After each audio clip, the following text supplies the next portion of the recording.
Boa tarde.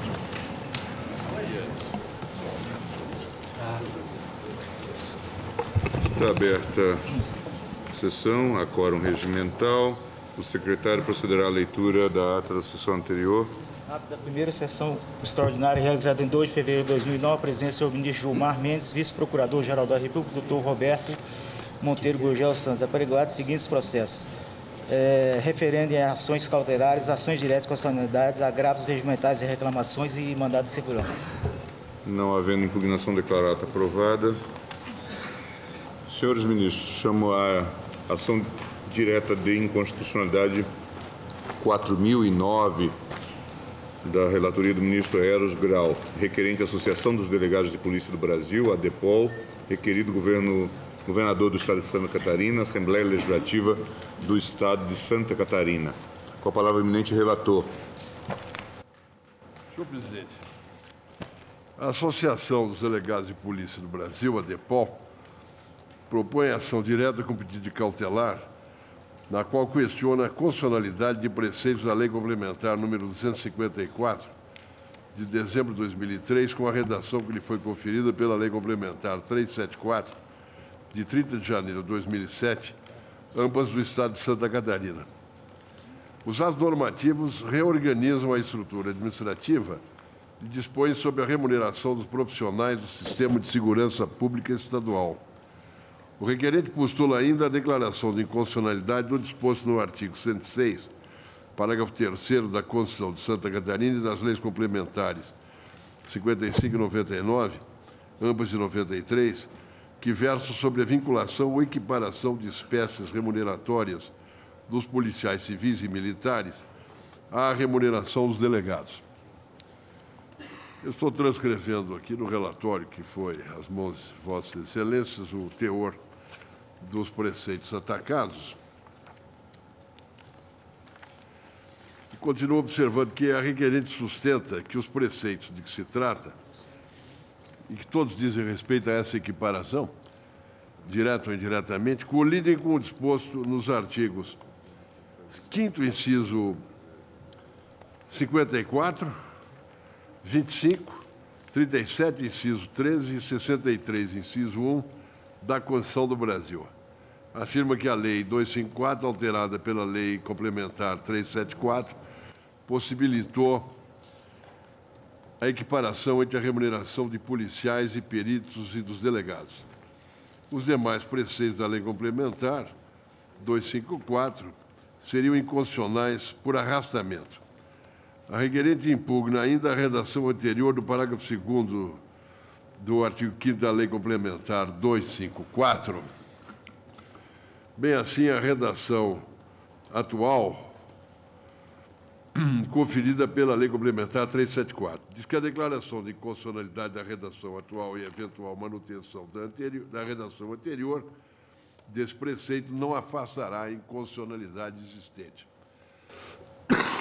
Perdão, a ministra Ellen Grace, presidente à época, determinou, em 24 de janeiro de 2008, fosse aplicada ao caso a regra do artigo 12 da Lei 9868, a distribuição da ADI 4001 deu-se por, ou 4009, porque 4001, são duas iguais, deu-se por prevenção em razão da outra.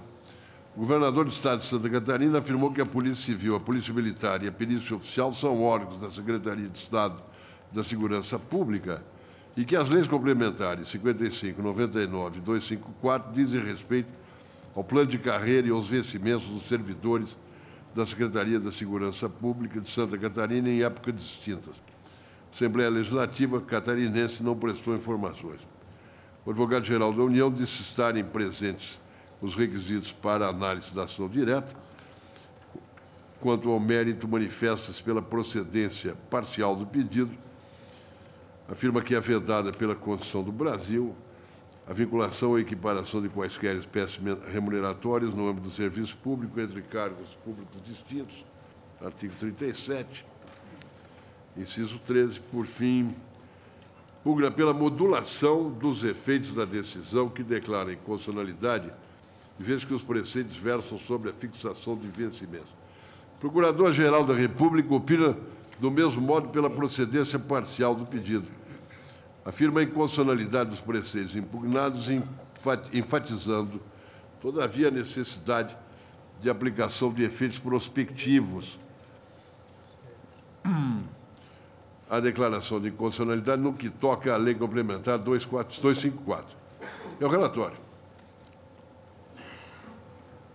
Pela requerente Associação dos Delegados de Polícia do Brasil, a DEPOL, falará o doutor Vladimir Sérgio Reale com a palavra. Excelentíssimo senhor presidente, ministro Gilmar Mendes, excelentíssimo senhor ministro relator Eros Grau, excelentíssima senhora ministra, senhores ministros, eminente procurador-geral da República, doutor Antônio Fernando. O senhor ministro Marco Aurélio, em 94, assinalou: senhor presidente, em caso anterior, o plenário enfrentou a matéria e o fez considerada carreira revelada pela expressão Polícia Civil. Apontou que o de delegado é uma carreira específica e não pode se cogitar na espécie de semelhança de funções desenvolvidas. E aqui vale um brevíssimo histórico sobre a questão. Com a reforma de 1841, quando se extinguiu a Intendência Geral da Corte, criado, inclusive, por Dom João VI, foi criado a chefia de polícia, bem como os delegados e os subdelegados. E, desde aquela época, houve realmente o nascimento da Polícia Judiciária, com o Regulamento 120, que, inclusive, definiu essas funções de natureza administrativa e judiciária, colocando-a sob a supervisão do ministro da Justiça. É preciso assinalar que, já em 1902, se exigia para a chefia da Polícia Civil, ou judiciária, o título de bacharel em Direito. Esse é o processo histórico que vem no tempo e no espaço, diferentemente de outros países, que elaboraram, através de um modelo no seu sistema da administração da justiça criminal, de forma diversa. Temos o exemplo da instrução pré-processual, do juizado de instrução na França, por exemplo, na Espanha. Temos em Portugal, em que os inquéritos são presididos pelos procuradores da República. Temos também a indagine preliminar na Itália, em que temos, sim, o Ministério Público da Magistratura, chamado Público Ministério, que preside ele, sim, o inquérito, e com a particularidade da magistratura não judicante, a judicante e um juiz garantista, que, naturalmente, exerce a função, sim, judicial, no exame daquela matéria que se faz na fase precedente da instrução chamada pré-processual. No Brasil, diferentemente, tendo em conta o tamanho do país, o seu processo histórico, o delegado de polícia no Brasil é, efetivamente, a autoridade competente para cuidar da instrução pré-processual. E quer no Código do Império, 1841, ou mesmo no Código atual, em que, mais do que isso, ele também detinha poderes de deflagrar a própria ação penal, né, no chamado processo judicialiforme, ou na legislação das contravenções penais, tal qual o magistrado. Posteriormente, em 88, houve exatamente o modelo do sistema acusatório. E é preciso considerar que o próprio mandado de busca, até 88, é o delegado, a autoridade policial, quem cuidava disso. Então, por que essa colocação histórica em brevíssimas palavras? É porque, no Brasil, quem cuida da instrução pré-processual e tem poderes decisórios seríssimos, como decidir sobre a prisão em flagrante, decidir sobre a liberdade do cidadão, mais do que outra coisa, é o bem jurídico maior depois da vida ou da morte, é a liberdade. E, no Brasil, quem tem o poder na fase pré-processual é o delegado, que, portanto, atua na esfera da Polícia Judiciária. E por que isso? Para demonstrar, senhores ministros, que as polícias militares no Brasil, sobretudo, são militares, estritamente militares. Têm postos e graduações de natureza militar. Eles têm um sistema instituído no Brasil que integram como reserva do Exército no seu conjunto, como militares que são, sobretudo na defesa territorial do país. E, em tempo de paz, exerce as funções de policiamento de natureza civil. Portanto, como explicar a existência de postos de graduações entre o coronel da Polícia Militar, os coronéis do Exército, enfim, da relação às Forças Armadas? Por quê? Porque eles têm um papel principal, exatamente como militares que são, de integrar como sistema próprio o reserva no seu conjunto o Exército Brasileiro. E o que se pretende com essas brevíssimas considerações iniciais? Eles são militares, têm justiça militar estadual, tem uma seção própria da Constituição Federal, que está lá no artigo 42 da Constituição, que antes eram, em 88, pertenciam às Forças Armadas, conseguiram deslocar as Forças Armadas para o artigo 142 da parte, e ficando com uma seção própria. Então, estamos a querer demonstrar que não há nenhuma semelhança, nenhuma relação entre os militares das polícias militares, dos corpos de bombeiros militares, com a Polícia Judiciária. E o agasalho constitucional qual seria? Está aqui, no artigo 39, parágrafo 1º. A fixação dos padrões de vencimento dos demais componentes do sistema remuneratório observará a natureza, o grau de responsabilidade e a complexidade dos cargos componentes de cada carreira, os requisitos para investidura, as peculiaridades dos cargos. Então, eles têm completamente diversa. Então, não há que se imaginar que possam os militares, que têm um papel relevante no campo da ordem pública no país, exercer funções de polícia judiciária, presidindo inquéritos, lavrando tempos circunstanciados, como alguns pretendem, ou coisas do gênero, porque são funções absolutamente diferentes que em outros países são feitas por procuradores da República, juizados de instrução, e aqui pelos delegados de polícia. E o que acontece, portanto, aqui no caso concreto? Como assinalou o eminente Procurador-Geral da República, as folhas 455, no presente caso, é possível afirmar com segurança que o parágrafo 3º do artigo 106 da Constituição Estadual, o artigo 4º da Lei Complementar número 55/92 e o artigo 1º da Lei Complementar 99/93, por determinarem que o cargo de delegado de polícia seja tido como parâmetro para a fixação proporcional da remuneração dos demais cargos integrantes do Grupo de Segurança Pública, incorreram na malsinada vinculação remuneratória. Portanto, ainda, Sua Excelência, digamos, acompanhando o que a autora assim sustentou, foi esta, inclusive, a conclusão que chegou ao tribunal em fato civil na DIN 1037, em que o ministro Marco Aurélio, como citei inicialmente, se pronunciou dentro desse campo, e mais ainda, o parágrafo 1º do artigo 10, enfim, todas elas propõem a prática de uma vinculação ilegítima. Portanto, consequencial, entende também o eminente Procurador-Geral, que assiste razão ao requerente. E, portanto, ele, evidentemente, deu um parecer também pela procedência, embora em parte, num ponto que nós vamos destacar, assim como a própria Advocacia Geral da União, a quem cabe defender o ato impugnado e, em condições excepcionalíssimas, sustentar exatamente a inconstitucionalidade, ela tem, como se vê na própria ementa de folhas 427 dos autos, é peremptória, que determinam a proporcionalidade, as legislações todas impugnadas, determinam a proporcionalidade remuneratória de distintas carreiras com a de delegado de polícia. Portanto, a parte inicial nossa foi demonstrar que a função no Brasil dele é absolutamente diferenciada, até de outros países, que têm o poder decisório e não só um agente de execução, embora muitos argumentem que é uma fase preliminar, que pode ser reformada, o próprio Ministério Público pode concordar ou não no seu oferecimento da denúncia, o juiz aceitar ou não, mas isso dentro de um processo que, em muitos casos, chega ao Supremo Tribunal Federal nos sucessivos entendimentos que começam na porta de entrada, que é da Polícia Judiciária,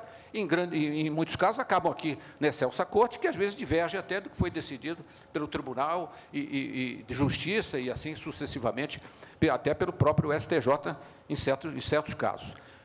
Então, entendeu que exatamente o eminente Advogado-Geral da União, que é inconstitucional. Portanto, essa equiparação remuneratória, essa vinculação, portanto, é inconstitucional, inclusive por arrastamento na parte em que a autora também assim sustentou. Apenas um ponto essencial, e agora destacado em relação ao artigo 27, tem dois aspectos para a abordagem. No projeto inicial do Executivo, o que aconteceu? Dizia lá o artigo 27, com base no disposto dos artigos tais da Constituição do Estado, fica estabelecido que, excluídas as vantagens pessoais, a relação de valores entre o maior e o menor remuneração do sistema de segurança pública será de 4 vezes. O que aconteceu? da Assembleia Legislativa, houve uma alteração desse dispositivo, em que estabeleceu de forma sutil que não poderá ser inferior a 4 vezes, o que, por via de consequência, acarreta, na nossa tese, aumento de despesa, digamos, no exame concreto de cada caso. E a própria Advocacia Geral da União, no ponto, como ela também salientou essa questão, de forma também extremamente interessante, não é? Porque, assinalando o que disse o eminente advogado-geral da União, diz o seguinte: em relação ao artigo 27, entendeu a douta Advocacia Geral da União, em consonância também o que sustentou a autora, que a disposição citada é clara, ao afirmar que a lei em questão refere-se à totalidade dos servidores. Por quê? Diz assim: em relação ao artigo 27 da Lei Complementar 254, mais uma razão se apresenta em reforço do reconhecimento de sua inconstitucionalidade. O parágrafo 5º do artigo 39 da Carta Maior estabelece que a lei da União, dos Estados, do Distrito Federal e dos municípios poderá estabelecer a relação entre a maior e a menor remuneração dos servidores públicos, obedecendo, em qualquer caso, o disposto do artigo 3711. A disposição citada é clara, ao afirmar que a lei em questão refere-se à totalidade dos servidores públicos de cada esfera federativa, a fim de instituir padrões mínimos e máximos de remuneração. Considerando que o aludido artigo 27 limita esta relação aos servidores do Sistema de Segurança Pública do Estado, a norma se encontra em desarmonia com o sistema constitucional. Além de estabelecer um vínculo proporcional entre maior ou menor vencimento da categoria, limita o seu alcance a certa esfera de servidores que não encontra respaldo na lei maior.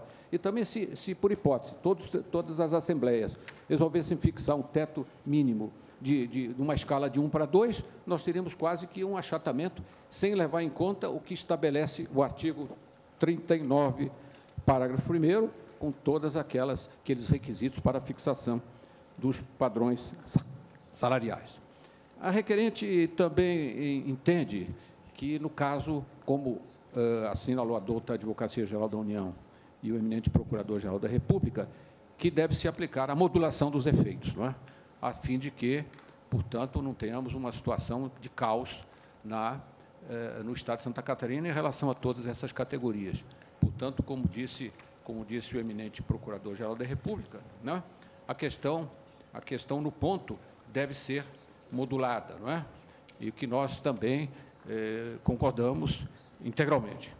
Portanto, a requerente sustenta que seja declarada inconstitucional todos os dispositivos que forem impugnados, não é? E seja, portanto, julgado inteiramente procedente a ação. Muito obrigado. Fala o eminente relator. Senhor presidente, eu conheço da ação. A legitimidade de causa da requerente foi reconhecida por essa Corte em oportunidade anterior. A entidade de classe de âmbito nacional, com homogeneidade em sua representação,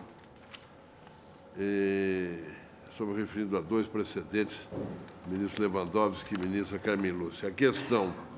Posso prosseguir? A questão instalada nesses autos diz com a indagação a propósito da possibilidade de equiparação ou vinculação de remunerações de servidores públicos estaduais integrados em distintas carreiras. A vedação está estabelecida no plano constitucional desde 1967.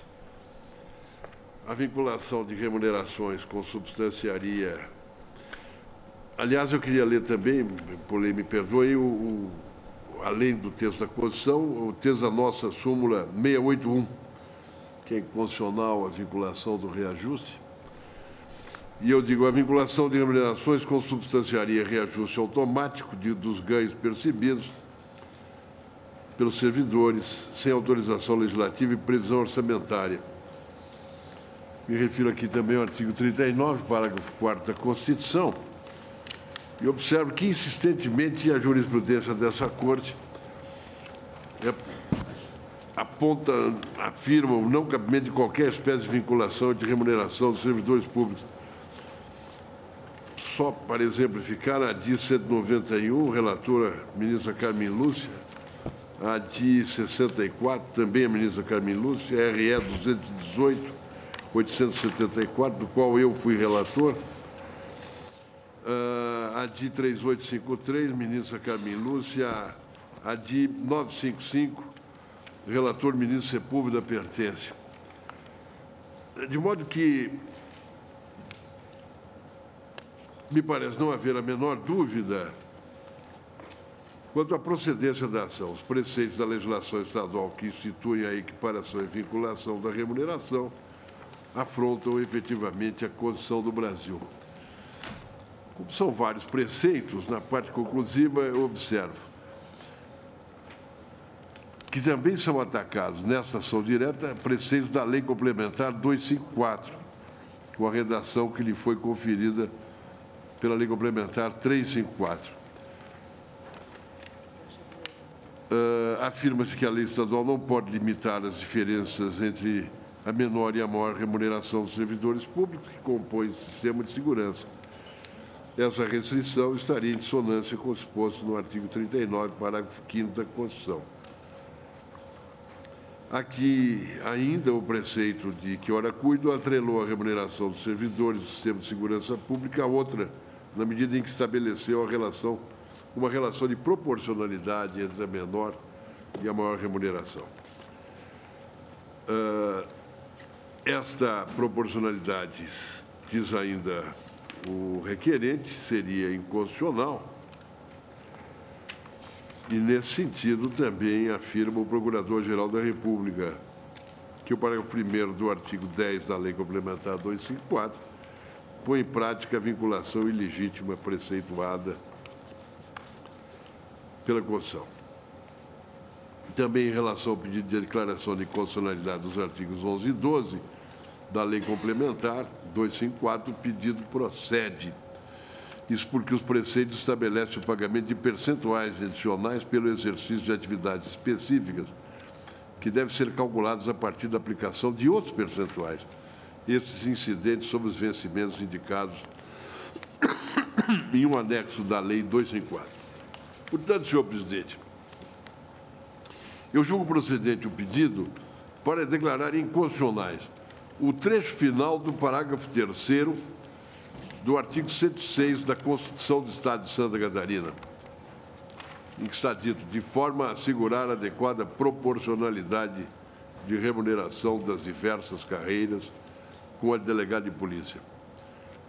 Segundo, julgo também inconstitucional o seguinte trecho do artigo 4º da Lei Complementar número 55, assegurada a adequada proporcionalidade das diversas carreiras com a do delegado especial.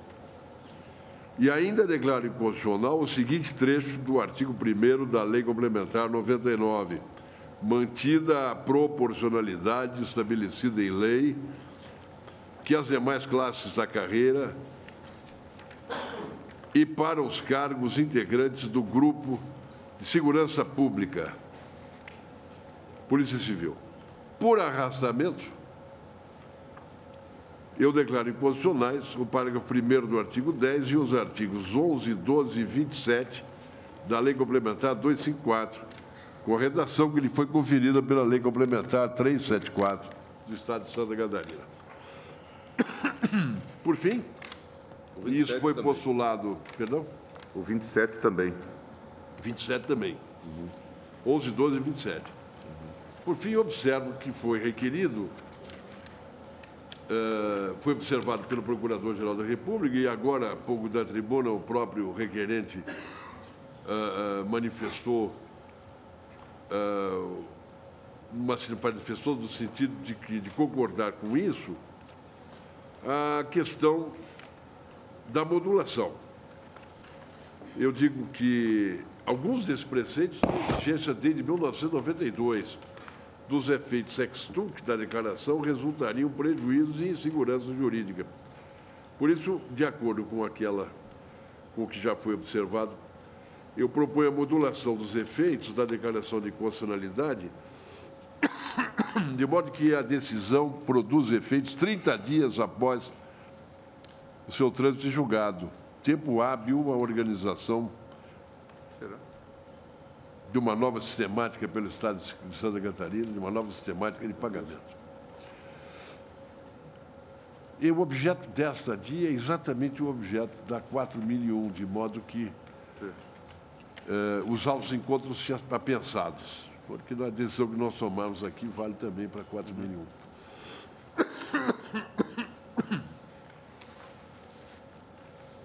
Vossa Excelência propõe, portanto, a eficácia prospectiva por 30 Exato. dias. 30 dias. Ministro Menezes de Direito. Senhor presidente, eu estou de acordo com o eminente relator, eu só faria uma ponderação. Eu tenho a impressão que o artigo 27 não padece de inconstitucionalidade. Isso está valendo do parecer do Procurador-Geral. Porque no artigo 27, ele se estabelece apenas que é necessário criar um sistema de relação de valores entre a maior e a menor remuneração, que não excederá de 4 vezes. E eu tenho a sensação de que na Constituição Federal também é possível estabelecer o critério entre a maior e a menor remuneração. A inconstitucionalidade reside, neste caso, como mostrou o eminente relator no seu minucioso voto, na proporcionalidade, que determina uma vinculação. Mas não há inconstitucionalidade quando se estabelece um padrão entre a maior e a menor remuneração. Então, eu tenho a sensação de que dever-se-ia ponderar esse aspecto no que concerne ao artigo 27, que eu não enxergo, pelo menos nesse momento, nenhuma inconstitucionalidade.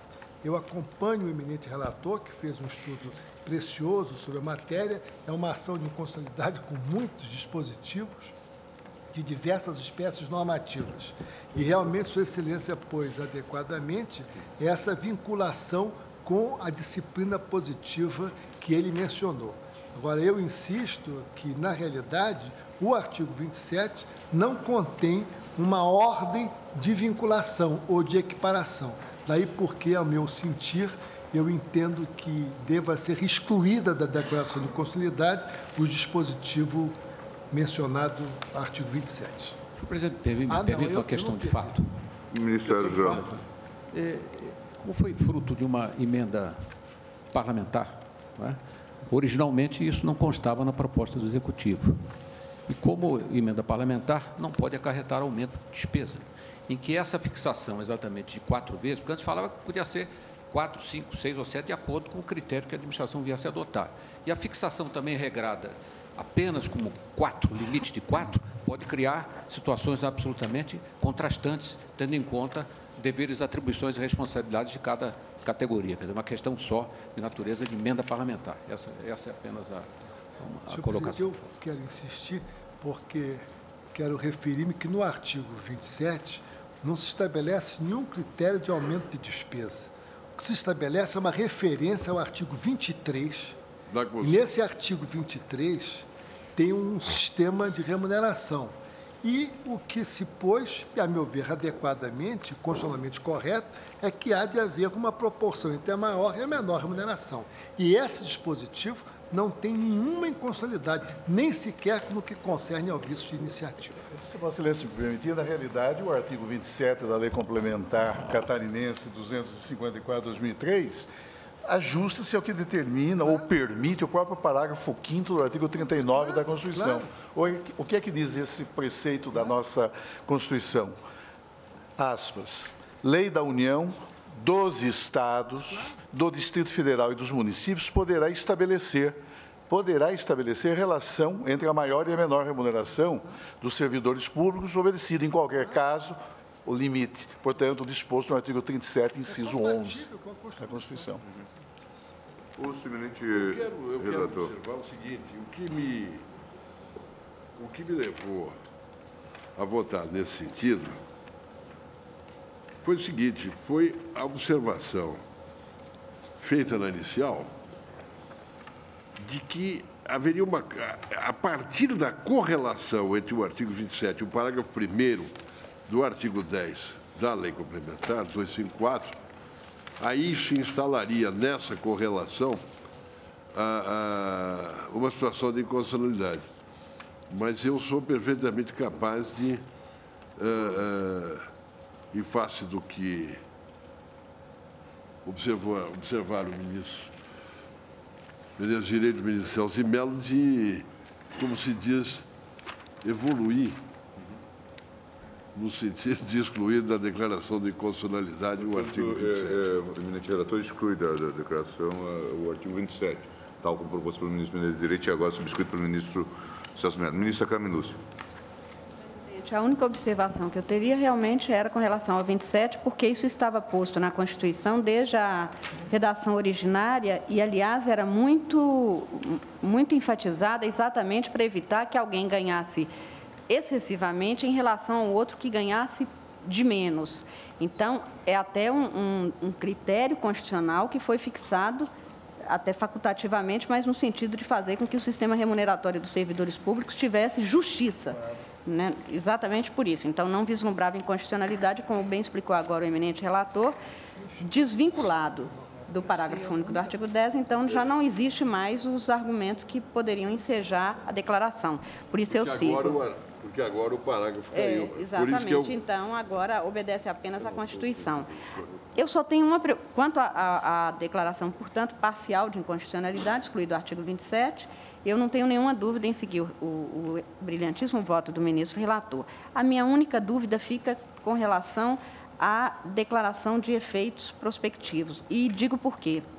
É que há o princípio constitucional da irredutibilidade de vencimentos. Se isso se considera integrado, ainda que por força de uma decisão administrativa anterior, baseada numa lei agora declarada inconstitucional, o não pagar daqui para frente na forma dessas normas não geraria algum questionamento? Eu quero apenas ouvir o ministro relator quanto a isso.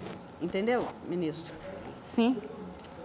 Permite só uma observação. Eu não me manifestei sobre esse aspecto, porque eu tenho entendido que nas nossas votações nessa matéria, nós primeiro exaurimos a questão substantiva com relação à inconstitucionalidade. Se prevalece a constitucionalidade, então nós iríamos para o artigo 27 da Lei Especial de Regência. Eu estou me manifestando apenas porque o ministro relator já se manifestou sobre tudo e foi posto tudo. Então, se vamos ficar adstritos apenas ao exame e à votação relativa à procedência ou não da ação, independentemente dos efeitos, eu me atenho aqui, senhor presidente, mas querendo voltar a me manifestar. Até porque, ministro Menezes de Direito, neste caso, o ministro relator se pronunciou porque parece-me que parece-me não, está no pedido, foi formulado da tribuna e no parecer do Ministério Público, curiosamente, ele fala em procedência parcial, não por causa dos artigos, mas por causa dos efeitos dados.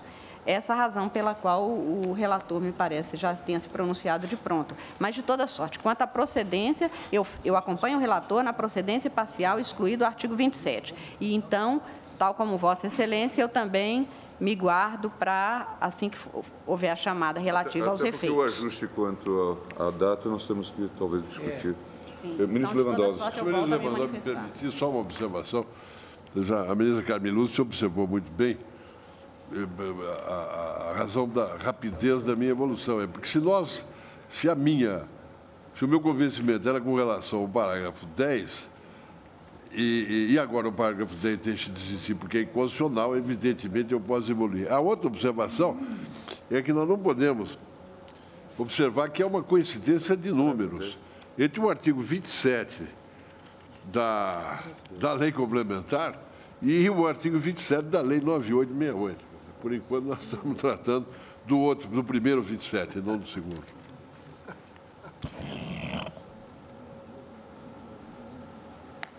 Ministro Lewandowski.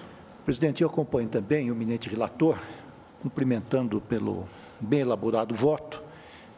Entendo também que esta Corte reiteradamente tem expressado que a vinculação ou equiparação da remuneração dos servidores públicos é inconstitucional, especialmente porque ofende o artigo 37, inciso 13 da nossa Carta Magna. Acompanho também Sua Excelência, agora, na medida que reformula o seu voto, quanto à manutenção ou reconhecimento da rigidez do artigo 27 da Lei Complementar Catarinense, de número tal, número 254, porquanto ela se mostra consentânea com o que se dispõe no artigo 39, parágrafo 5º da nossa Constituição.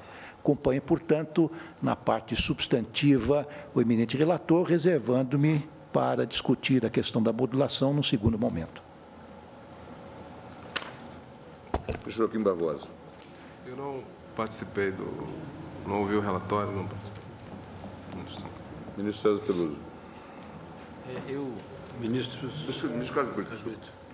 Também, senhor presidente, eu acompanho o voto do relator com as achegas do ministro Carlos Alberto Direito. A ponderação do ministro Carlos Alberto Direito deita raízes efetivamente na Constituição originária, apenas com uma diferença topográfica. Na Constituição originária, essa observância da relação entre a maior e a menor remuneração dos servidores públicos constava do próprio artigo 37 e não no parágrafo 5º do artigo 39, como atualmente. Houve uma transposição apenas quanto à topografia da Constituição, mas é uma regra constitucional de origem, de berço, e que, portanto, salva, né, do vício da inconstitucionalidade o mencionado artigo 37 da Constituição do Estado de Santa Catarina. É como voto. Não é o momento ainda da prospecção, né? Não, então eu me limito a subscrever o voto do eminente relator. César Peluso. O relator. Ministra Ellen Grace. Presidente, também eu cheguei atrasada à sessão, então me escuso de votar. Ministro Marco Aurélio. Presidente, o Estado de Santa Catarina é um Estado razoavelmente organizado em termos de pessoal. Isso se procedermos ao exame em conjunto, presentes as unidades da Federação. E todos nós sabemos que somente se deve declarar a inconstitucionalidade de ato normativo quando o conflito salta aos olhos. E, a meu ver, não é o caso. Não estamos a nos defrontar com normas que encerrem em si vinculação, mas normas que versam a proporcionalidade tratada pela própria Carta da República. E proporcionalidade considerados também vencimentos, subsídios de cargos isolados, como ocorre, por exemplo, no âmbito do judiciário, considerado o que percebe o ministro do Supremo. E a leitura dos diversos dispositivos é conducente a concluir-se que não se passou desse instituto, que é o Instituto da Proporcionalidade, para descambar-se para a vinculação. Proporcionalidade que tem um objetivo maior, que é a feitura em termos de contraprestação, considerados serviços, a feitura da almejada justiça, evitando-se que certo servidor da União, do Estado, do município, tenha um patamar em muito, de forma extravagante até mesmo, superior a patamar de servidores diversos. Não há como sequer glosar a proporcionalidade, repito, quando se trata de carreira diversa. O ministro Celso de Mello evocou o que se contém em termos de norma programática, em termos de sinalização, em termos de princípio a ser observado pelos Estados, no artigo 39, parágrafo 5º da Constituição Federal. Lei da União, dos Estados, do Distrito Federal e dos municípios poderá estabelecer a relação entre a maior e a menor remuneração dos servidores públicos. E aqui não se cogita da feitura no âmbito de certa carreira, da feitura considerada carreira por carreira. A previsão é abrangente. Repito, a relação entre a maior e a menor remuneração dos servidores públicos, obedecido em qualquer caso disposto no artigo 37, inciso 11, que retrata o teto constitucional. O que houve na espécie? Emprestou-se, no campo da opção política normativa, emprestou-se um tratamento próprio e, a meu ver, até mesmo salutar, a organização da Polícia Civil e dispôs-se quanto à proporcionalidade da remuneração das diversas carreiras ligadas, repito, umbilicalmente à Polícia Civil. E o artigo 27 revela que, no caso, houve previsão que se mostra uma previsão aceitável, a revelar que a relação de valores entre a maior e a menor remuneração do sistema de segurança pública será de 4 vezes, o que implica uma diferença, de qualquer forma, substancial. Peço vênia, presidente, e quando fui citado da tribuna, não houve notícia de um certo dado, ou seja, de que no precedente, formalizado no campo precário e efêmero da liminar, eu ressalvar o entendimento pessoal ante o que estabelecido pelo tribunal, e não sei as balizas do caso concreto, peço vênia para entender que as leis do Estado de Santa Catarina não estão a merecer a pecha de inconstitucional. E julgo improcedente, portanto, o pedido formulado. Ministro Celso de Mello. Senhor presidente, eu peço vênia ao eminente ministro Marco Aurélio para acompanhar o voto do eminente ministro relator. Eu tenho para mim que as regras legais impugnadas estabelecem de maneira muito clara uma nítida vinculação remuneratória que é vedada pelo texto da Constituição Federal e tendo por parâmetro carreiras que são distintas entre si, ainda que integrantes do mesmo grupo Segurança Pública. É evidente que as funções inerentes à Polícia Civil não se confundem com aquelas exercidas pela Polícia Militar. Isso decorre até do próprio texto da Constituição, quando, no artigo 144, estabelece uma disciplina muito clara a respeito do conteúdo funcional das atribuições que o legislador constituinte atribuiu a cada um desses ramos, a cada um desses órgãos importantes que compõem, em nosso país, a estrutura institucional da segurança pública. Por isso, senhor presidente, pedindo vênia, eu acompanho integralmente o voto do eminente ministro Carlos Grau. Eu também peço ao eminente ministro Marco Aurélio para acompanhar o eminente relator. Agora, quanto à modulação de efeitos, o eminente relator recomenda que a correção se faça no prazo de 30 dias. Portanto, dá uma prospectividade mínima e depois haverá a cessação da aplicação da lei. Ministro Menezes, Direito. Senhor presidente, eu tenho sempre sido extremamente compreensivo com a ideia da prospecção a partir do artigo 27 da Lei 9868.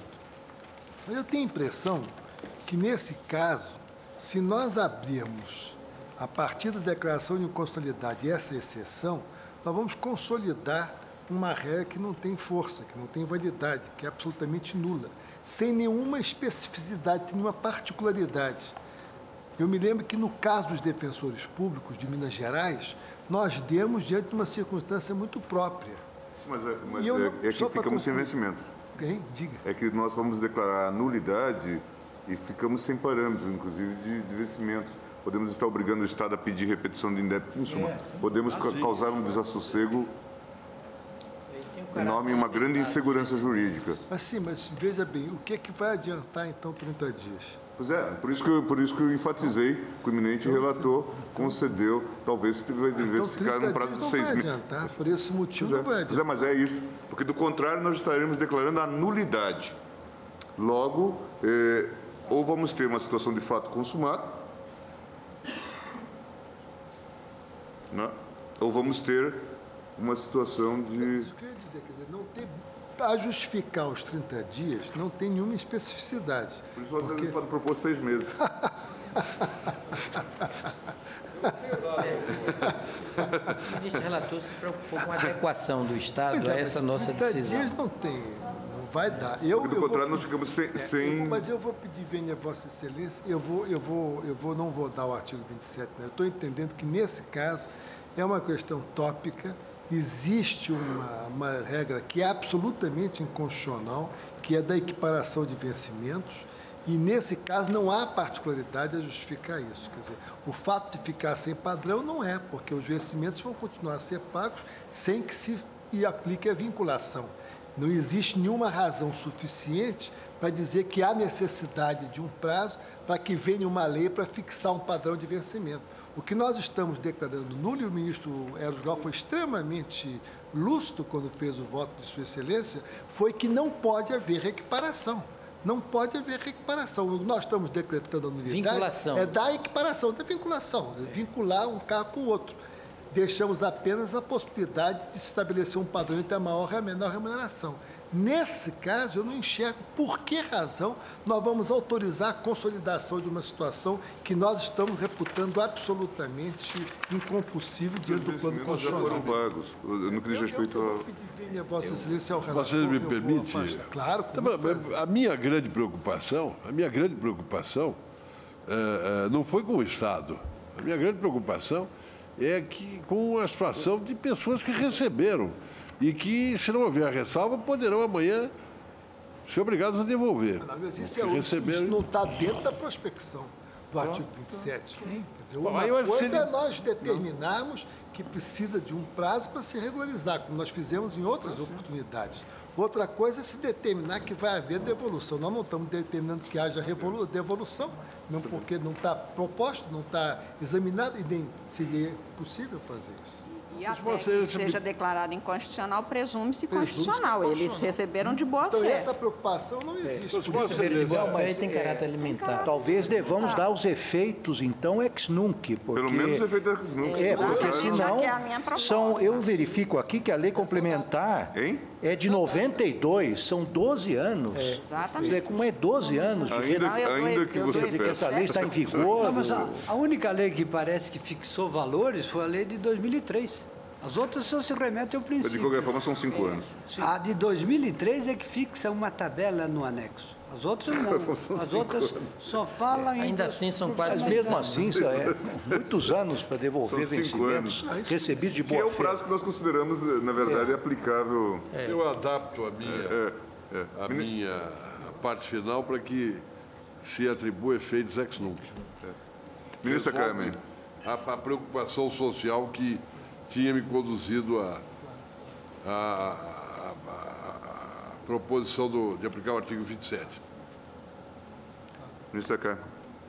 Com essa adaptação, eu também sigo, porque quando eu suscitei na primeira hora, senhor presidente, eu tinha exatamente em vista a circunstância de que, tal como bem ressaltado pelo ministro Menezes Direito, eu não vejo nenhuma peculiaridade para se aplicar, neste caso, o artigo 27. Porém, o servidor, tendo recebido durante todo este período, ele se considera devido, entre aspas, o que foi recebido para fins de não ser necessária qualquer devolução, lembrando que a jurisprudência deste Supremo Tribunal muitas vezes mandou devolver, e a legislação estadual, inclusive a federal, prevê as situações em que pago indevidamente com dinheiro público um servidor, que se faça isso paulatinamente, há inclusive o desconto de todas as legislações, exatamente para não tornar inócuas as declarações de constitucionalidade. E eu falo com absoluta tranquilidade, porque na ação direta 171, do meu vencimento mesmo naquela época, foi descontado por determinação do Supremo, porque nós já tínhamos recebido.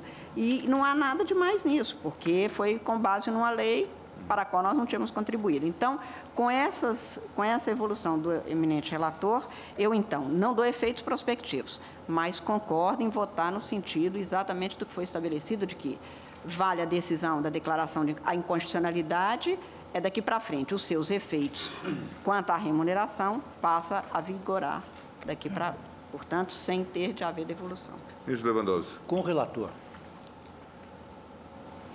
Bem, ministro Joaquim Barbosa não votou, gostaria de votar nessa questão, não, acho que não haveria nenhum impedimento, porque... Eu não vejo nenhum problema. Eu, por princípio, eu tenho uma visão minimalista do artigo 27. E de acordo com essa visão minimalista que eu adoto sempre, eu voto contrariamente à aplicação do artigo 27. Ministro Carlos Brito. Com o relator. Ministro César Peluso. Senhor presidente, apenas porque os funcionários e servidores não sejam obrigados a devolver a diferença.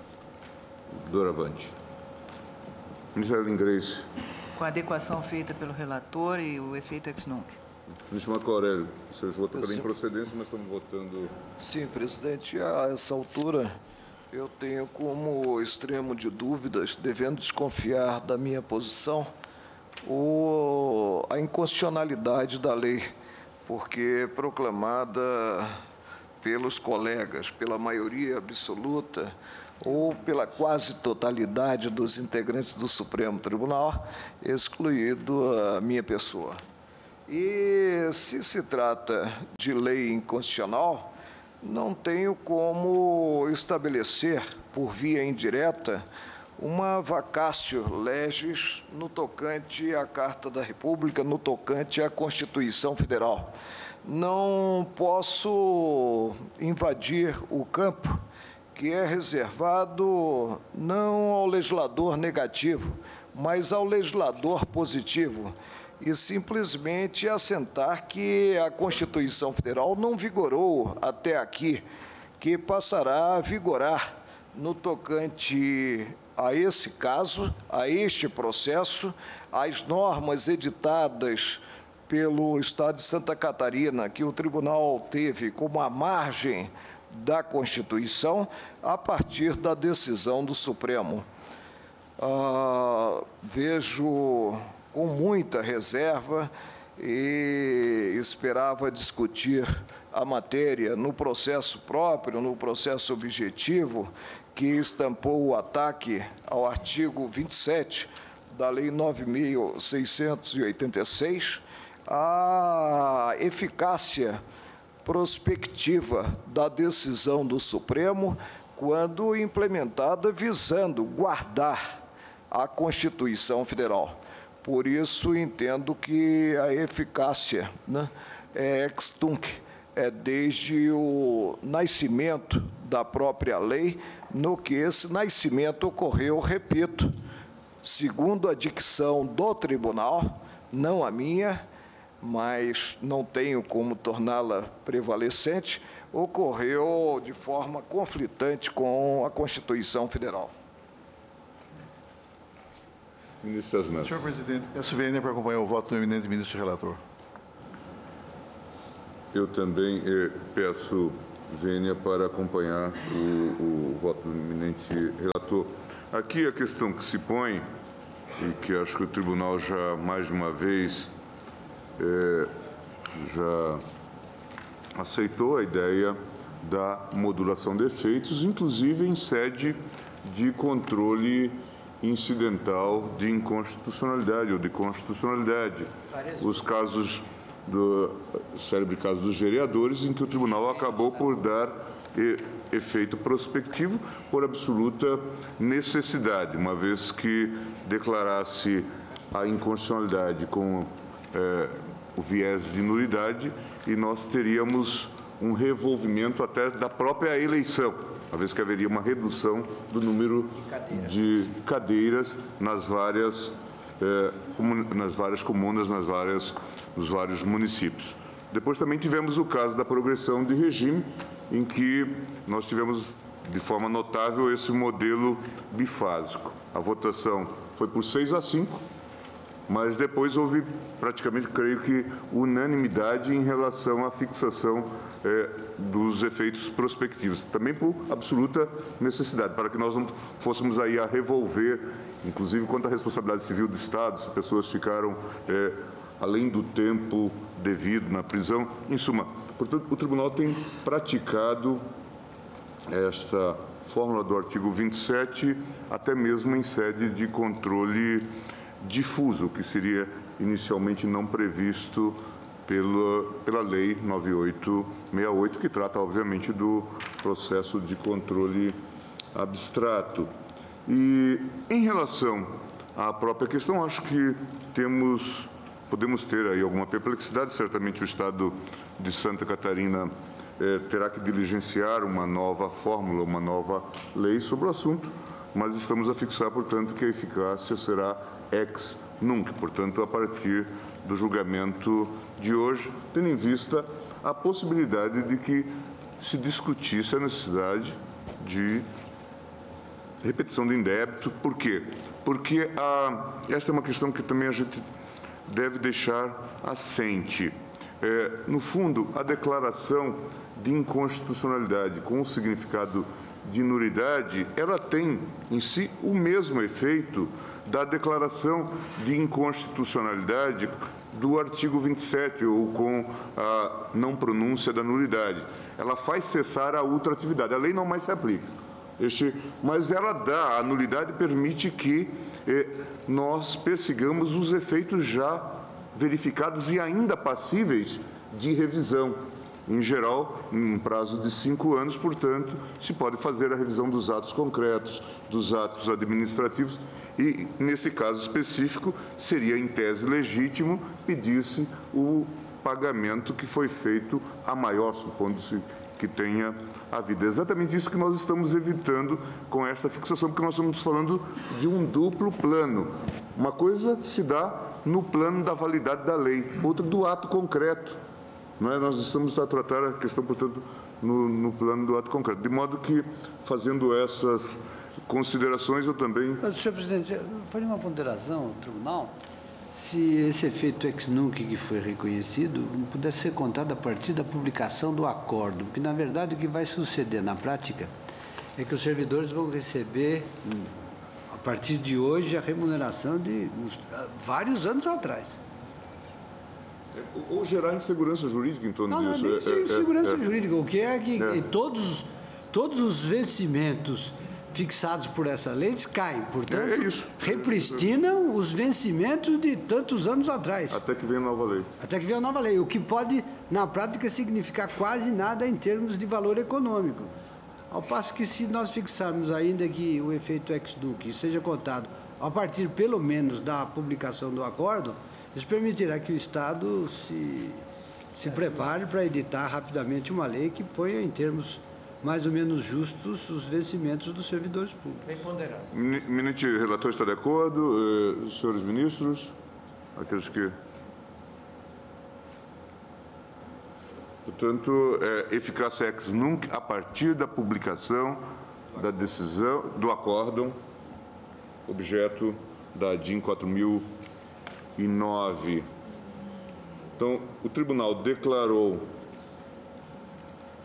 parcialmente procedente a DIN nos termos do voto do relator e, quanto à questão por maioria de votos, vencido nesta parte o ministro Marco Aurélio, e, quanto à modulação de efeitos, concedeu-lhe eficácia ex nunc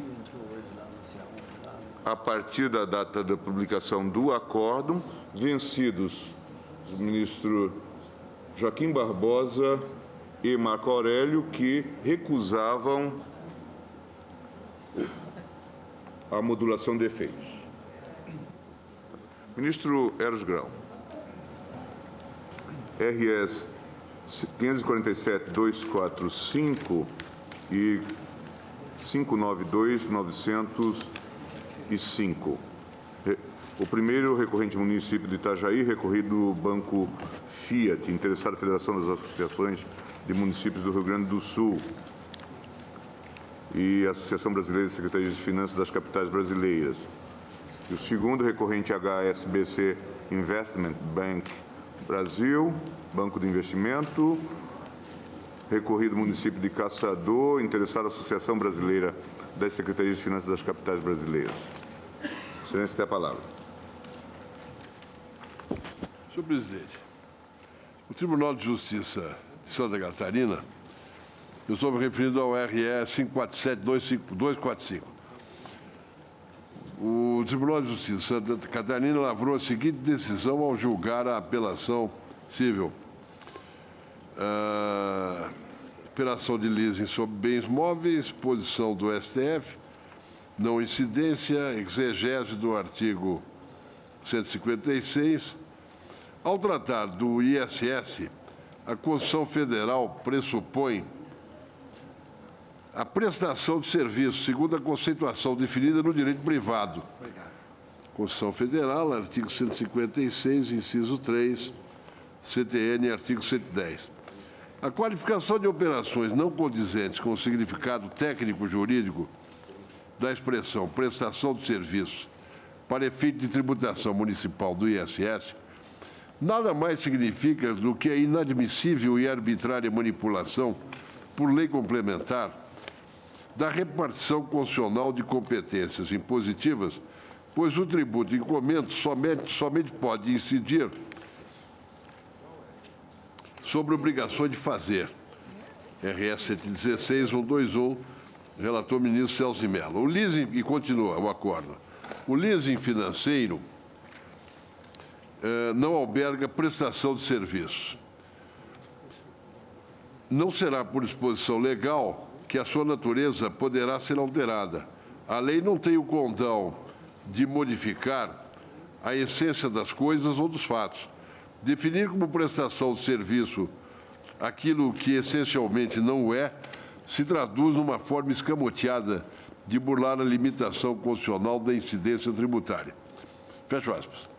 Contra essa decisão, foram opostos embargos infringentes que mereceram a seguinte solução. Operações de arrendamento mercantil, ausência de razões fáticas e jurídicas que ensejariam a prevalência do voto vencido quanto à questão relacionada à legalidade da base de cálculo utilizada pelo município, análise circunscrita à questão debatida especificamente pelo embargante, prevalência do voto condutor, tese consoante com a posição majoritária firmada no âmbito da Corte. O município de Itajaí interpôs recurso especial e extraordinário. O STJ não conheceu do recurso especial, sob fundamento de que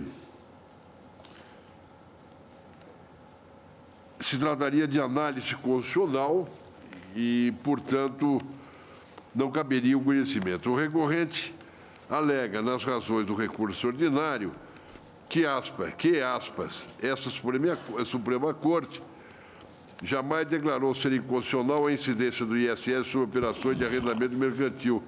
Ao contrário, sempre que chamado a pronunciar-se a respeito, se manifestou em prol da incidência, fecho aspas, e requer o provimento do recurso extraordinário. O Ministério Público Federal, em parecer de folhas, opina pelo desprovimento do recurso, dado que, abro aspas, ISS não incide sobre operações de arrendamento mercantil, leasing, que se caracterizam como um contrato de locação de bens móveis com opção de compra ao final, sem que haja uma obrigação de fazer. É o relatório, senhor presidente. Pelo recorrente, o município de Itajaí falará o doutor Luiz Roberto Barroso.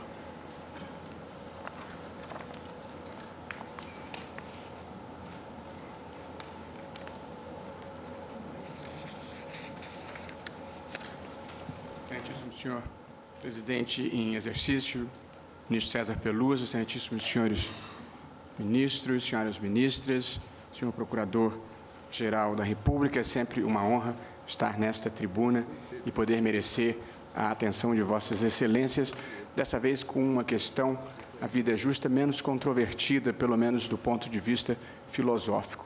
O que se discute aqui é a constitucionalidade ou não da cobrança de imposto sobre serviços e, portanto, de ISS pelos municípios sobre as operações de arrendamento mercantil, sobre as operações de leasing. Eu falo em nome dos municípios de Itajaí e de Caçador. E, como bem sabem vossas excelências, o ISS, ao lado do IPTU, é a principal fonte de receita primária dos municípios brasileiros em geral. As arrendadoras, todas associadas às grandes instituições financeiras, sustentam contra a cobrança do ISS duas teses. A primeira, a de que leasing não é serviço. E a segunda, a de que o Supremo Tribunal Federal já decidiu que não incide ISS sobre as operações de locação de bens móveis e, portanto, supõem eles que esta jurisprudência possa favorecer o seu ponto de vista. Não tem razão, com respeito devido e merecido, em nenhuma das duas teses. E espero ser capaz de demonstrar isso a vossas excelências. No plano conceitual, o contrato de leasing, de arrendamento mercantil, é um contrato híbrido que agrega elementos do financiamento, da compra e venda e da locação. Mas é um contrato típico e, portanto, não se confunde com nenhum desses três outros contratos. E, portanto, é simplesmente imprecisa do ponto de vista técnico a equiparação entre arrendamento mercantil e locação de bem imóvel. E, em segundo lugar, leasing, arrendamento mercantil, é, sim, serviço, tanto na acepção contemporânea de serviço, oferta de uma utilidade, quanto na acepção tradicional, prestação de uma obrigação de fazer. Porque no contrato de leasing, a obrigação consiste em obter o bem desejado e em administrar o financiamento. E, portanto, claramente existe a prestação de serviço, diferentemente do que se passa na locação de bens móveis. Portanto, no plano conceitual, leasing é serviço, leasing não se equipara à alocação de bem imóvel. Vejamos agora, senhor presidente, no plano jurisprudencial, uma fotografia dessa matéria. Quando foi aprovado o Decreto-Lei 406, de 68, com a lista de serviços passíveis de cobrança de ISS, não constava o leasing, constava locação de bens móveis. Os municípios tentaram cobrar ISS sobre as operações de leasing. E a jurisprudência do Superior Tribunal de Justiça se firmou no sentido de que, como arrendamento mercantil não constava da lista, e como arrendamento mercantil não é a mesma coisa que locação de bens móveis, não era possível a cobrança. Assentada esta jurisprudência, o legislador editou a Lei Complementar número 56 de 87 e depois 116 de 2003, para incluir na lista de serviços leasing, operação de arrendamento mercantil. Diante desta inclusão, a jurisprudência do Superior Tribunal de Justiça se firmou no sentido exatamente oposto, para dizer, cabe ISS nas operações de leasing. E esta orientação se consubstanciou em uma súmula, aprovada em 1995, há quase 14 anos, súmula cuja dicção é a seguinte, número 138. O ISS incide na operação de arrendamento mercantil de coisas móveis. E essa jurisprudência vigora de maneira pacífica no Superior Tribunal de Justiça desde então. Quando a jurisprudência se consolidou, as arrendadoras passaram a ter as suas sedes em cidades fantasma, onde não havia ISS, para se esquivarem do pagamento do ISS. E aí o STJ decidiu de novo para coibir a fraude e disse: o ISS é devido ao município de prestação do serviço e não ao município da sede. E, portanto, consolidou-se a posição do STJ no sentido de ser devido ISS sobre leasing e que o município credor desse tributo era o município da prestação de serviço. O STJ, por suas principais lideranças intelectuais, ministro Ari Pargendler, ministro Teori Zavascki, ministro Luiz Fux, pacificou este entendimento. Anos depois, no ano de 2000, o Supremo Tribunal Federal, numa decisão por 6-5, no acórdão onde foi relator o ministro Marco Aurélio, recurso extraordinário 116-121, o Supremo entendeu, por 6-5, que não cabia a cobrança de ISS sobre operações de locação de bens móveis. E o ponto de vista defendido pelo ministro Marco Aurélio foi no sentido de que, na locação de bens móveis, não existe diretamente, disse Sua Excelência, esforço humano. E, por esta razão, entendeu que não era legítima a cobrança.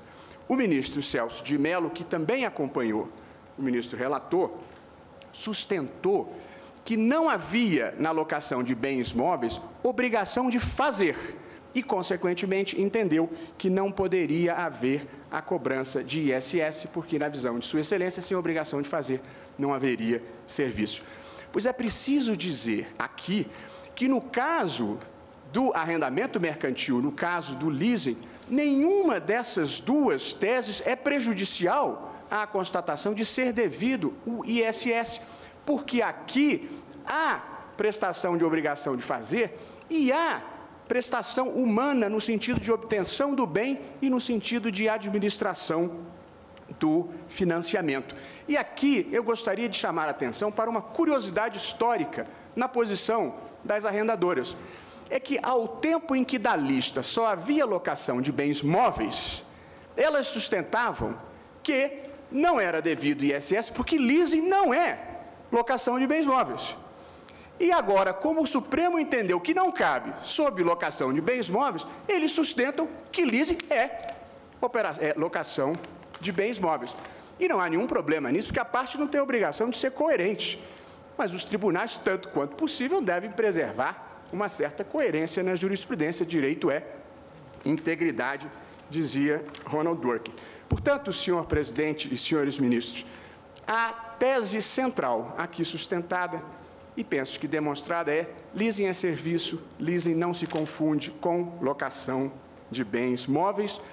O Congresso Nacional, por 2 vezes, editou leis complementares, deixando claro que deseja a tributação do leasing por ISS, e o STJ já pacificou o seu entendimento.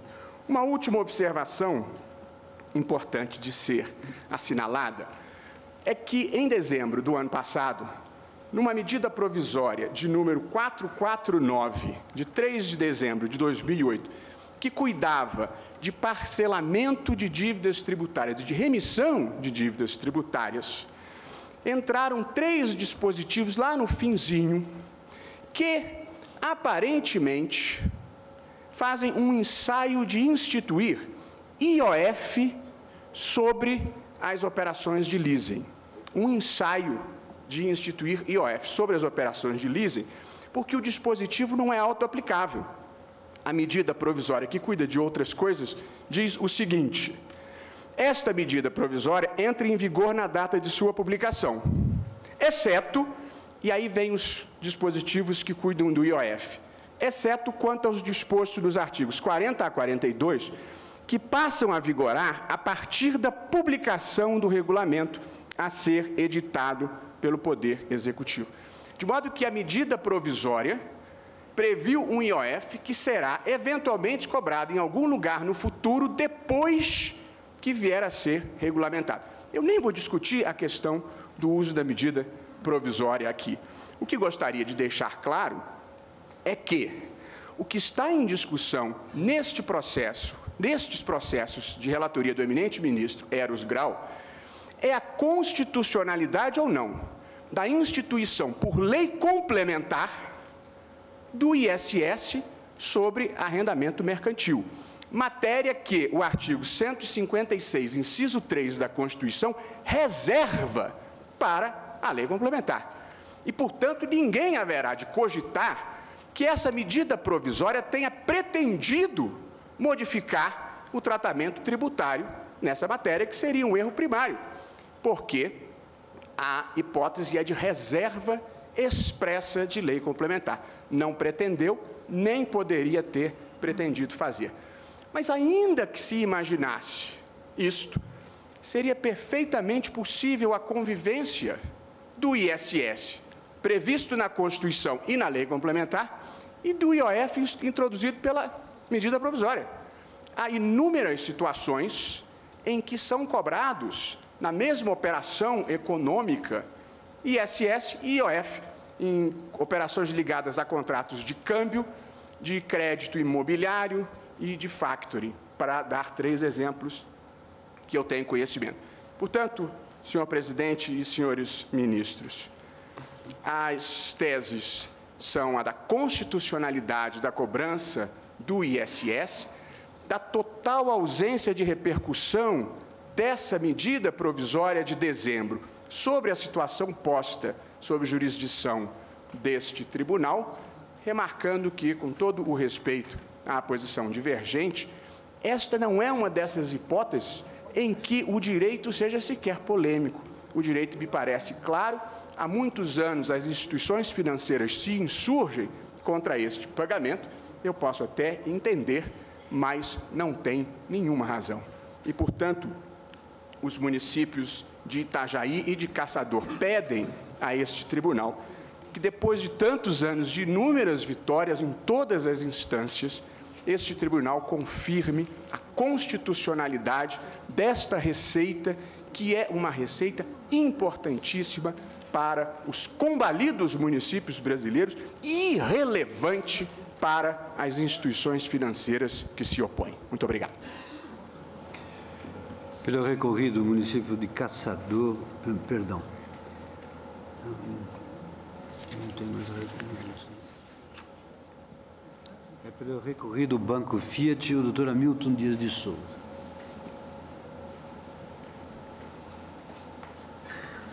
Senhor presidente, uma questão de ordem preliminar.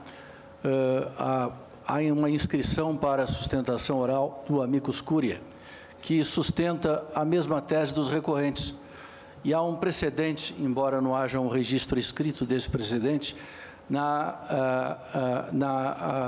arguição de descumprimento de preceito constitucional número 77, no sentido que se observa esta ordem, a presidência era da eminente ministra Ellen Grace. Submeto, portanto, essa questão à apreciação de Vossa Excelência. Poderia falar? Pois não. É que, na verdade, há recorrentes e recorridos nas duas posições, porque são 2 processos. Eu até preferiria ter falado depois também, mas eu não questionei isso. De modo que, se há recorrentes e recorridos, eu acho que essa regra não se aplica. Primeiro as partes e depois o amicus curiae. Até porque, senão, não há nem como rebater argumentos que sejam trazidos aqui. Eu submeto a questão ao tribunal porque nós temos um caso singular em que recorrente e recorrido, em processos diversos, sustentam a mesma tese. De modo que eu submeto ao tribunal se o amicus curiae, nesse caso, deve falar antes ou depois. Ministro Menezes de Direito. Presidente, no processo, o amicus curiae assumiu a posição harmônica. Ele é amicus do recorrente num caso e amicus do recorrido no outro caso. Em outras palavras, Sim. presidente, ele é amicus de quem já se manifestou. Como nós começamos ouvindo, exato. Ele é amicus de quem já se manifestou. Então, ele manifesta-se na sequência. E depois contradita quem é a outra parte. O tribunal está de acordo? Então vamos ouvir o amicus, que pelo visto não é da Cúria.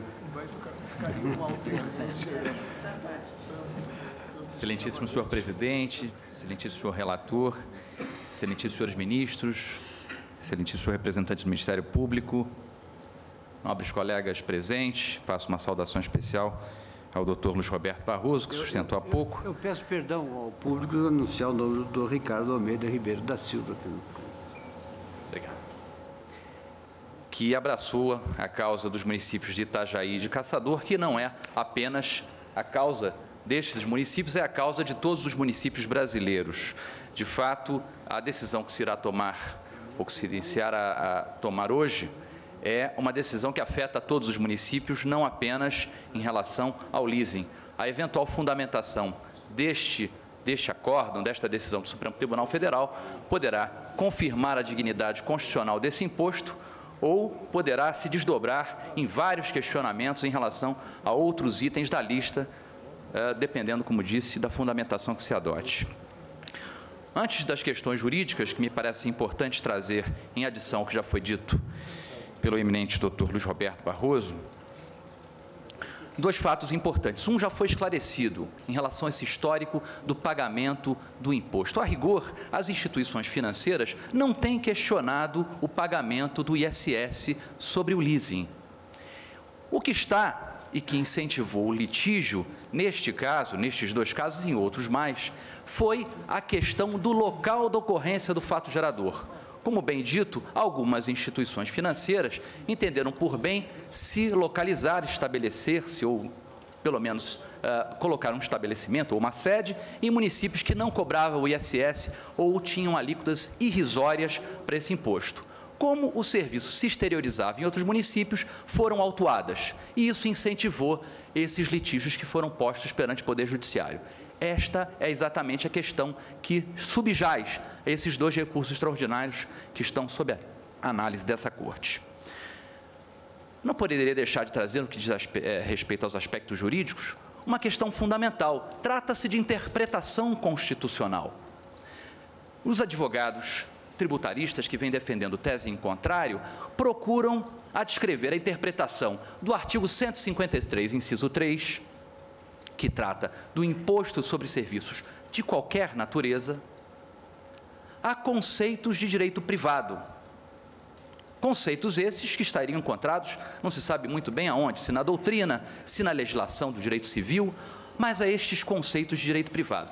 Mas se começarmos, como devemos começar a interpretação constitucional pela própria Constituição, não vamos encontrar nenhum dispositivo na Carta Constitucional que se equipare, muito menos que se identifique com a expressão serviços de qualquer natureza. Então, qualquer interpretação constitucional deveria se iniciar pela leitura da Carta Constitucional e de outros dispositivos da Constituição Tributária que deveriam trazer, pelo menos, um indício do que são serviços de qualquer natureza. Então, essa pesquisa deve se iniciar pela própria Constituição. Para socorrer o argumento em contrário, se tem utilizado os artigos 109 e 110 do Código Tributário Nacional. Vejam, excelências, em primeiro lugar, uma lei complementar não deveria balizar o intérprete constitucional se a Constituição assim não o quis. E mais do que isso, os dois dispositivos estão destinados ao legislador ordinário e ao seu intérprete, não ao intérprete da Constituição. Pelo contrário, os artigos 109 e 110 dizem: se a Constituição dispuser de forma contrária, ou salvo se ela não dispuser, aí se aplicam os conceitos de direito privado. Do contrário, não se deve buscar no direito privado a interpretação de uma norma constitucional.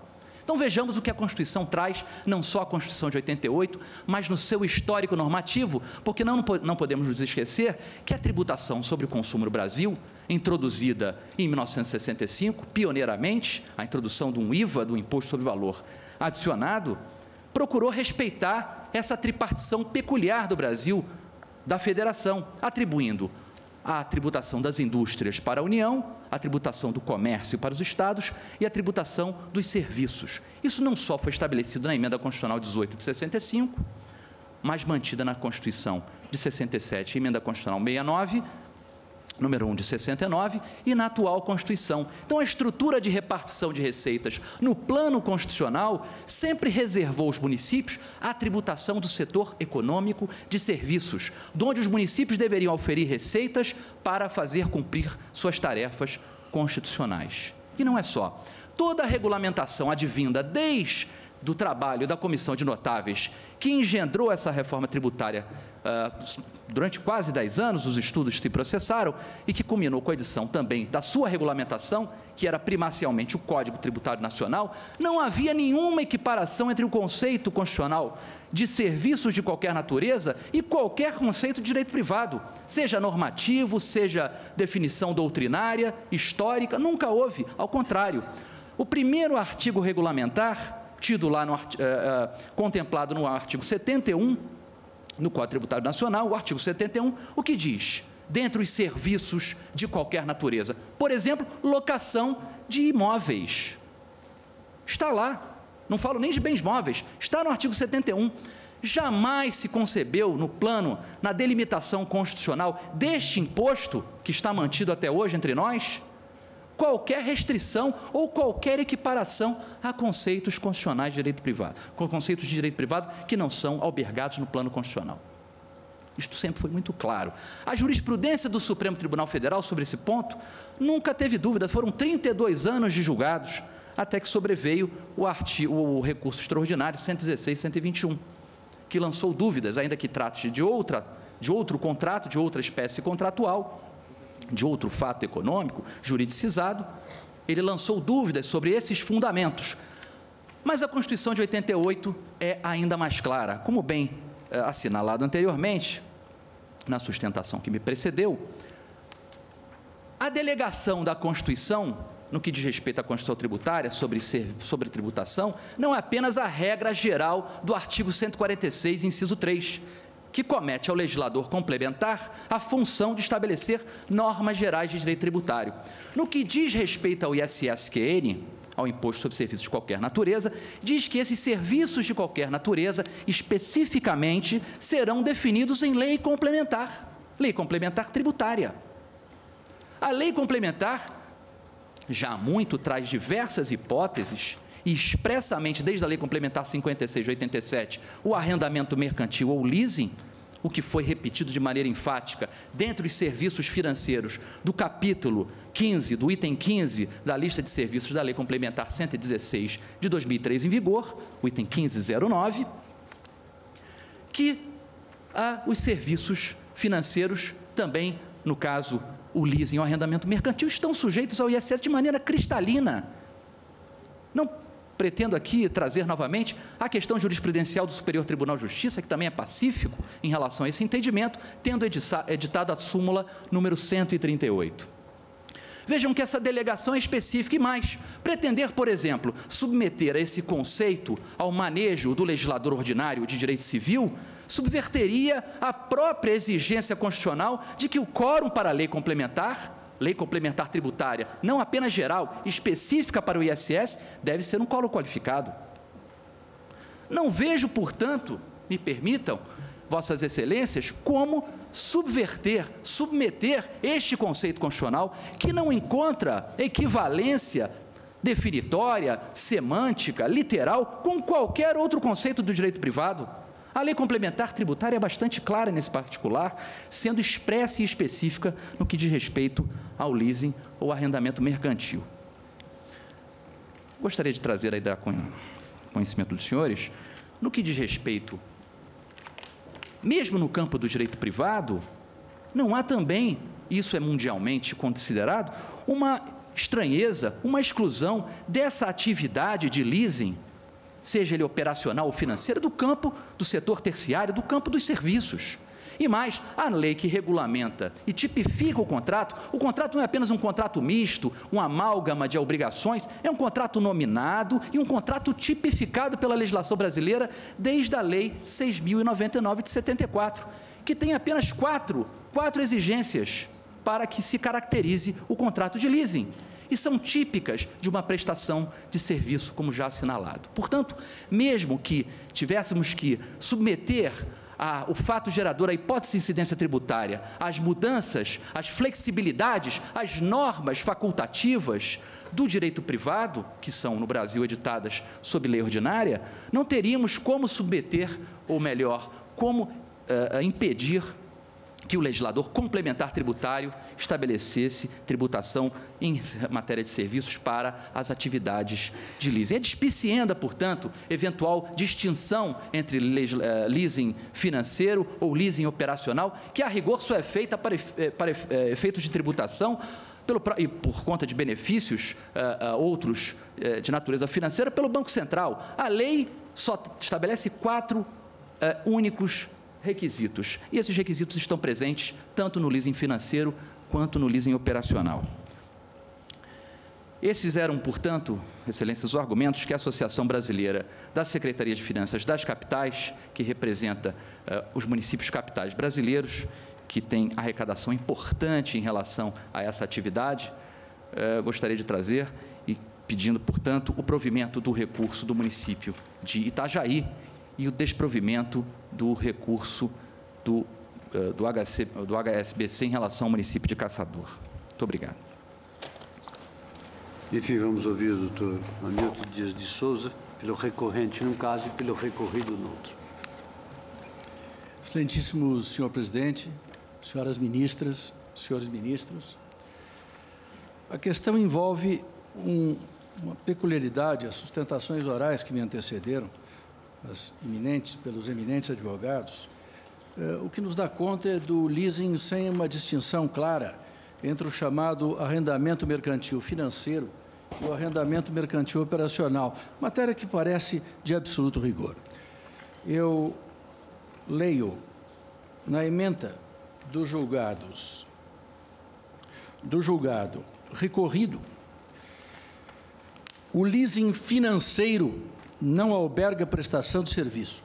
O que está em discussão nestes casos é apenas o leasing financeiro e não o chamado leasing operacional, como se demonstrará, aliás, institutos esses com características próprias, cujos contratos são diferentes, com naturezas jurídicas diferentes. De fato, o tema ainda mais é importante em face do advento da medida provisória 449, do dia 3 de dezembro último, que submete o arrendamento mercantil financeiro ao imposto sobre operações financeiras de competência privativa da União. O Banco Central já de há muito vinha regulando essas hipóteses e extremando o arrendamento mercantil financeiro de um lado e o operacional de outro. No leasing financeiro, as contraprestações hão de corresponder ao custo integral do bem mais ao custo do financiamento. A manutenção do bem corre por conta do arrendatário, não do arrendador como na locação. E a opção de compra há de se fazer por um valor previamente e livremente ajustado entre as partes, podendo, inclusive, neste caso, por este resíduo, haver o chamado valor residual garantido, isto é, as arrendadoras podem cobrar das arrendatárias um valor integral que cubra o custo do bem e o custo do financiamento. A doutrina, e quando me refiro à doutrina, me refiro a Arnoldo Valdi, a Arnaldo Rizardo e vários outros, têm sistematicamente insistido que o leasing financeiro é essencialmente um financiamento. No caso do leasing financeiros, o interesse do arrendatário é de obter um financiamento. Eu diria a vossas excelências, o caso cuida de arrendamento mercantil de veículos. O que, na prática, no plano contratual, empírico se faz? Alguém se dirige a uma concessionária de veículos, escolhe o veículo, com todas as suas especificações, ajusta o preço, e ele pode ou pagar à vista, ou então ele pode recorrer a um financiamento sob forma de leasing. Quando se dirige à empresa de leasing diversa da concessionária de veículos, a empresa de leasing nada ajusta quanto à coisa, ao preço ou às condições, elementos característicos da compra e venda. O que se ajusta é apenas e tão somente o financiamento. É por essa razão que se tem entendido que, na verdade, a finalidade prática visada no caso do leasing financeiro é o financiamento. O leasing operacional, ao contrário, as contraprestações não podem corresponder ao custo total do bem, devem obrigatoriamente ser em dimensão inferior ao custo do bem e não se considera custo algum de financiamento. Ao final do contrato, a opção de compra pode ou não ser exercida pelo valor de mercado do bem, o que significa que qualquer outro pode arrematar o bem, já que o valor é de mercado, ele não é prefixado. E, embora a lei 6.099 estabeleça, e a resolução posterior do Banco Central, estabeleçam que a manutenção do bem há de ser ou por conta do arrendator ou do arrendatário, a verdade é que em todos os contratos, me refiro ao plano concreto, a manutenção do bem incumbe ao arrendador e não ao arrendatário. Coerente com o que se disse, que o leasing financeiro se diferencia do leasing operacional, a doutrina vem sustentando, e Orlando Gomes é claro nesse sentido, no sentido de que o arrendamento mercantil operacional sim aproxima-se da locação. Este sim, não entretanto o caso dos autos, os dois casos, onde a questão que se põe é saber se incide ISS sobre o arrendamento mercantil financeiro. Pois bem, a medida provisória citada estabelece, de número 449, alterou a Lei 6.099, que cuida integralmente do Instituto Leasing, a altera para incluir um artigo 1º-A, no seguinte sentido: considera-se operação de crédito, independentemente da nomenclatura que lhes for atribuída, as operações de arrendamento, cujo somatório das contraprestações perfaz mais de 75% do custo do bem. Ora, como se disse que no leasing financeiro, essas contraprestações devem superar o custo total do bem mais o custo do financiamento, é evidente que nestas hipóteses aplica-se a lei e, por força expressa do que aqui está dito, isso se considera uma operação de crédito. E ocorre, senhores ministros, que as operações de crédito, os fatos, as hipóteses de incidência do gênero se submetem à tributação pela União Federal. A mesma medida provisória adiante altera a legislação do IOF, a Lei 8894, que passa a ter a seguinte redação: considera-se valor da operação. Nas operações de crédito, o valor total das contraprestações registrado pela pessoa jurídica arrendadora na data da contratação, acrescido do valor residual garantido. Não só a medida provisória considera que a operação é uma operação de crédito, como a legislação vem e institui, sim, data vênia do ilustre advogado que me antecedeu, institui, sim, o IOF. O fato de a eficácia ter sido protelada para o momento de publicação do regulamento não retira o fato de que só a lei pode descrever a hipótese de incidência no tributo. E criar tributo nada mais é do que abstratamente descrever sua hipótese de incidência, que foi o que ocorreu com esta medida provisória. Instituído que foi o IOF sobre as operações de leasing financeiro, nós teríamos necessariamente de chegar à conclusão que, ou bem, a medida provisória, no particular, é inconstitucional, por instituir imposto sobre operações financeiras, no que não é operação financeira, mas mero serviço, ou então entender que o item 15.9 da lista de serviços é inconstitucional, no que pertine ao arrendamento mercantil financeiro. Há, senhores ministros, alegações no sentido, isto foi feito aqui da tribuna, no sentido de que a lista de serviços permite mais de uma incidência sobre o mesmo item, isto é, incidência do imposto federal, se bem entendi, e incidência do imposto municipal. Trago como exemplo o item 15.13, que se refere às operações de câmbio. Mas, se o município tributar operações de câmbio, estará invadindo a competência tributária privativa da União.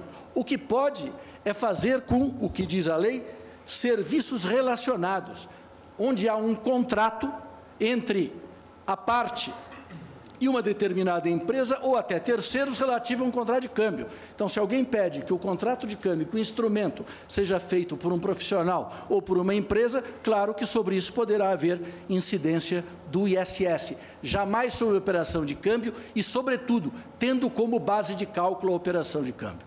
Aliás, não preciso me estender, porque se assim fosse, a rigidez da discriminação constitucional de competências impositivas se tornaria letra morta.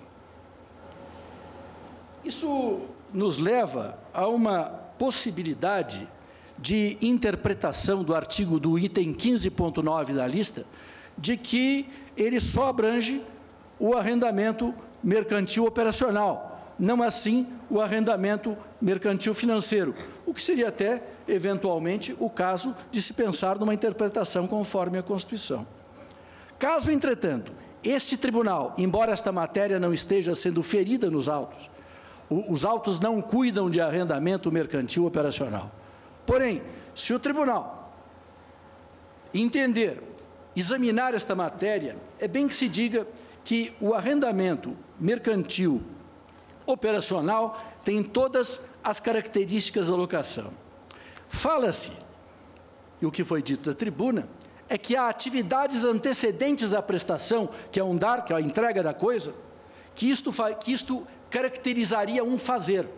Mas, ora, os senhores me permitam, Vossas Excelências me permitam, até porque o trecho é de ouro, como única citação, um trecho perfeito de Orlando Gomes sobre a matéria. Diz ele, a distinção entre as obrigações de dar e as de fazer deve ser traçada em vista do interesse do credor, porquanto as prestações de coisas supõem certa atividade pessoal do devedor e muitas prestações de fatos exigindo ação.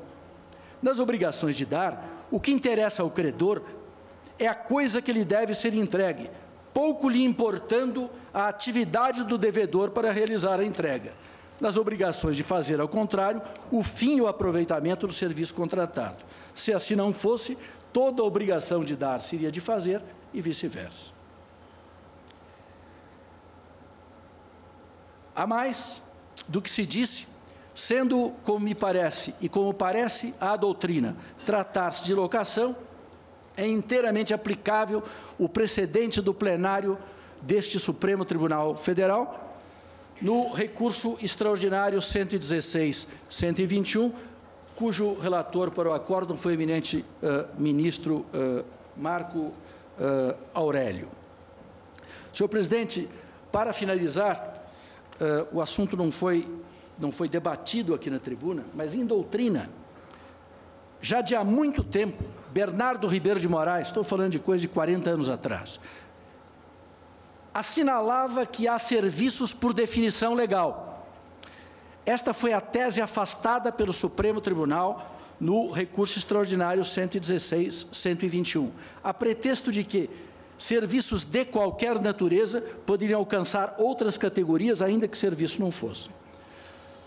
Falou-se muito aqui do artigo 110 do Código Tributário Nacional, em que eu não me estendo, porque a Corte tem pacificamente entendido de que esse dispositivo tem um caráter didático. Existisse ele ou não existisse ele, é evidente que na interpretação do sistema constitucional tributário, as expressões utilizadas pela Constituição haveriam de ser entendidas em seu sentido vernacular ou técnico. Portanto, com o artigo 110 ou sem o artigo 110 não muda. E, portanto, quando a Constituição usa a expressão serviços, temos, em primeiro lugar, de recorrer, de saber qual é o sentido técnico do que é o serviço. E serviço há de envolver obrigação de fazer. No caso, não há obrigação de fazer. O que efetivamente se pretende é apenas a coisa, seja no leasing operacional, que se aproxima da locação, seja no leasing financeiro, já que nas operações de crédito também há uma obrigação de dar, o que se pretende quando se obtém um financiamento é a entrega da coisa, no caso do dinheiro. Portanto, não havendo obrigação de fazer e não havendo atividade alguma tributável, não se poderia cogitar de incidência do ISS. Por fim, senhor presidente, fala-se também que a lista de serviços tem determinados exemplos em que não há fazer, e, entretanto, a lista os classifica como sujeitos ao ISS. Na verdade, estes exemplos não cuidam da hipótese que se pretende referir. É o caso, por exemplo, da hospedagem, salões de hospedagem em hotéis, aluguel de salões de festa, spas, academias de ginástica e congêneres. Nestes casos, não há mera cessão de uso. Quem vai, por exemplo, a um hotel, além do espaço que ocupa, obviamente, pretende também um serviço, pretende também uma atividade, ou mesmo numa academia de ginástica, ou mesmo num salão de festas, e assim por diante. São os chamados serviços mistos, e nestes serviços mistos, sem dúvida alguma, pode haver incidência de ISS, até porque a razão de ser do artigo 156, inciso 3º da Constituição, foi exatamente a de extremar os fatos geradores confrontantes, vale dizer, o que seria do campo de incidência municipal e o que seria do campo de incidência, sobretudo estadual, para extremar ICMS do ISS. Portanto, é competente, sim, o legislador complementar, eu termino, é competente o legislador complementar para dispor sobre essas atividades mistas, sujeitando-as ao ISS. Não assim, se não envolverem nenhuma atividade ou obrigação de fazer. Eu encerro, senhor presidente, pedindo, pelas razões enunciadas, seja negado provimento, eu me refiro apenas ao primeiro recurso extraordinário, que seja negado provimento ao recurso extraordinário interposto com medida de justiça. Suspenda a sessão por 20 minutos.